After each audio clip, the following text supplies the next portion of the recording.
That's really not our issue. If the imam and his Imam Rauf and his staff and his people wishes to do that, we support that. But again, the issue is their right to do so. That's all. Okay. And furthermore, even if they decide to move it elsewhere, that still won't address the problem of what's going on around the country. And again, even if it is moved, we want to make sure that the issues that we have raised here don't get moved, but rather that they become part of the public dialogue around 9/11 and around Ground Zero. Michael Harris, the Washington Examiner. I'm curious, a recent poll published in Time magazine this week shows that only 64% of people say they don't even know anybody who's Muslim. So do you think that there's a distortion of the views of Islam? And part two, with, again, 70% of people saying it should be moved, are you not unsympathetic to those who say the mosque should be moved? Again, I think we already spoke to the issue of sympathy. Has anyone asked the Muslims who lost family members if they're opposed to these issues?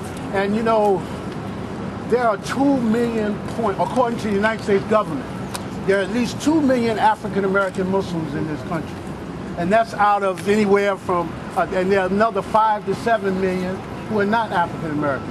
So when I hear someone being polled and say we don't know anyone who's Muslim, then that makes me wonder, who are they polling and where do they live? Well, it's a national poll. Nobody's ever called me. I've been in New York City since I was 8 years old.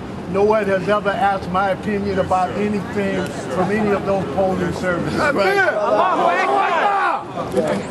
And furthermore, again, just to re-emphasize the whole matter of empathy and sympathy and condolences. And our prayers go out to all of those people. Absolutely. Right? But again, we have to respect the Constitution, as the Constitution said, and the Constitution has allowed our people to build that mosque, and we have to respect their right to build a mosque, and that's the other issue. And so we have to be respectful on both sides. Yes.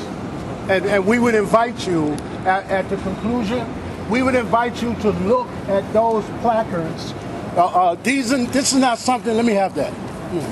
This is not something that we just made up for today. This is a reproduction of a position by the Majlis al-Shura, November 2001, official position on matters related to the tragedy of September 11th, and the first section here expresses our grief and our condolences. So we would invite you to examine these. There are people walking around with them. Look at the photographs of the prayer on Warren Street, and then draw your own conclusion. WNYC Radio. Two things. One, do you approve of the governor's approach to these discussions that he's been having on an ongoing basis? And second, can you kind of explain what the Majlis represents, aside from being a collection of leaders? Does it collectively have any sort of, authority in the New York Islamic community? We are a collective group of imams and leaders and various service-based organizations who have come together to have to have discussion on issues and matters of this nature and other things that's going on in the overall Muslim community, to try to represent the community in the best way we can, coming on a platform of unity for all of the Muslims. And if you look at the Majlis al-Shura, some of its members are amongst the senior leaders of Muslim communities in the city. We didn't just pop up, we've been around for a long time.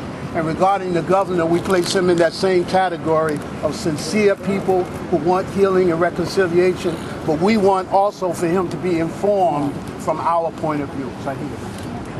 You have the list of the organizations to whom we are representing. Yeah, go ahead. Hi, thanks. I think it was Where you from? Where you from? Who do I work for? Yeah. Oh, it's Colin Whittingham from the Times. I think several of you guys, gentlemen, have mentioned religious and political leaders who've been fanning the flames. Can you give us examples of who these folks are?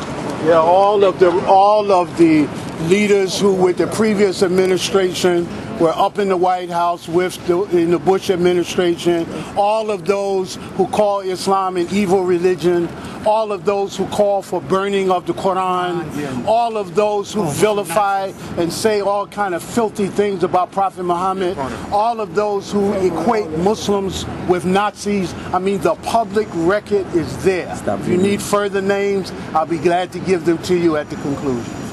Okay, But so it's thank well you very documented. much. Thank you very much, all of you, for coming and covering this event.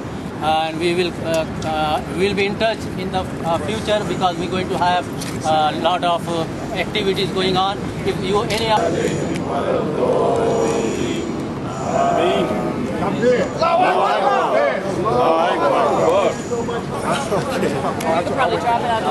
Okay. It's in my pocket.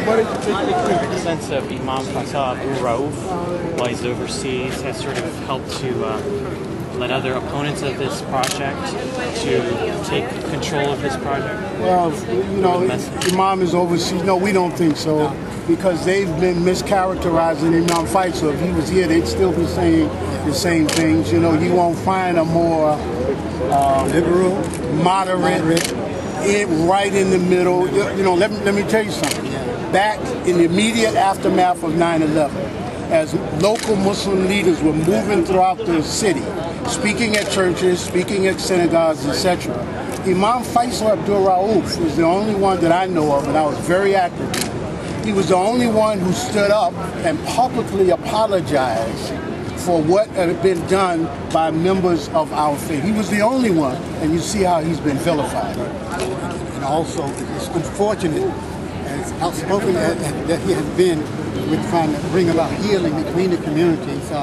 Again, even going overseas in the Middle East, trying to bridge gaps with the Muslim world and our country here. And the unfortunate thing about all of it, he's sent by the State Department and the political establishment here, and they don't stand up to give him any kind of support concerning what he's doing, the good that he's doing. You see, we find that to be a very, very bad thing, a terrible thing for us. And the same with those of us who are Muslim leaders in the city. See, again, if you look at the people, I'm not talking about the grieving people who are being exploited. But when you look at this fraction of people, they have no public record for healing and reconciliation in the city or in the country.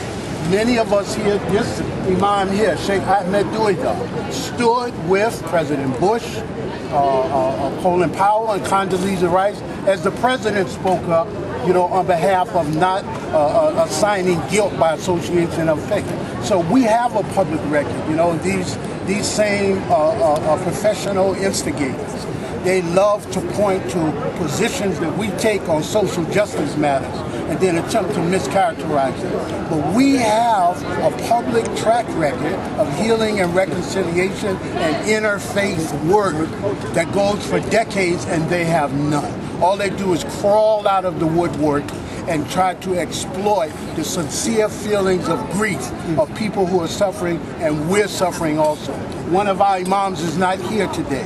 Imam Suleiman Konate lost 3 members of his family in the destruction of the towers. He's from Ivory Coast. Many of the restaurant workers who worked in the Windows Over the World restaurant, many of them were Muslim immigrants. Personally, I attended several memorial services conducted by local union 32BJ, building and maintenance workers. They had memorial services right in the area here for Muslims who were members of their union who were killed. And so that's why, you know, we are making sure that you know this. Right. Again, sir, as the Imam mentioned, you know, again, the whole manipulation of the sensitivities of the people, yeah. You know, the family of the victims. Again, what does that have to do with the kind of hate speech, you know, that's being carried on by people in high places? That's nothing to do with it. Thanks. Sir, if I may, I understood your response before, just a moment ago. But I mean, what I'm really hoping for is like specific names of folks who you said. I mean, Newt Gingrich, Pamela Guyler, Newt Gingrich, Zach Robertson. We know these are things, you know. Pamela Guyler, Robert Spencer from the Stop the Illustrationization. Yes. Jerry Falwell. I mean, you know, these things, they're all documented. These things have been said. It's on record.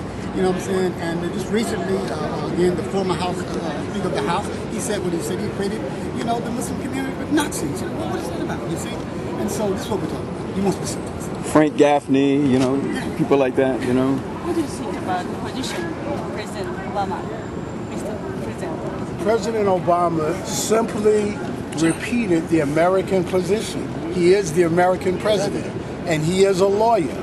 So in his addressing of the issue, which by the way occurred at an iftar, or a fast-breaking dinner at the White House, which he even gave the history, saying the first iftar was during the presidency of Thomas Jefferson. You should look that one up. But he made it clear that this is just the position of America. It's a constitutional position, it's an ethical position, and we support him 100% in what he said. And how do you think that Al-Qaeda is going to recruit their members using this hate mood? Just a couple of weeks ago in the New York Times, there was a front page article in the New York Times saying that this type of hatred, that all it does is play right into the hands of extremists. And we accept their word for it. We think so too. And unfortunately, but again, we caution our people, as I mentioned at the end of my presentation, we caution our people to take the high moral ground. Yes. Because what we see, this is religious persecution, really.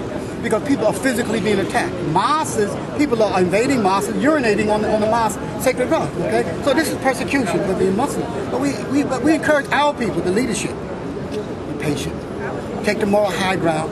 Prophet Muhammad went through this.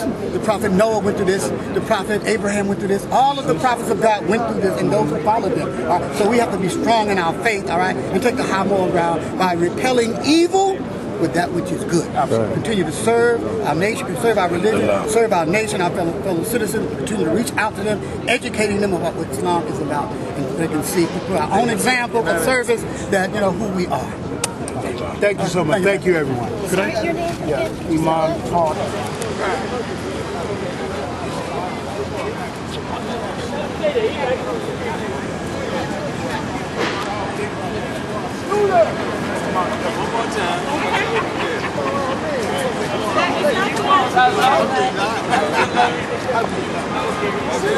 Hold on, don't move. One more.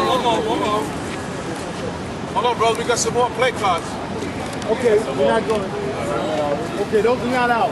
Not ours.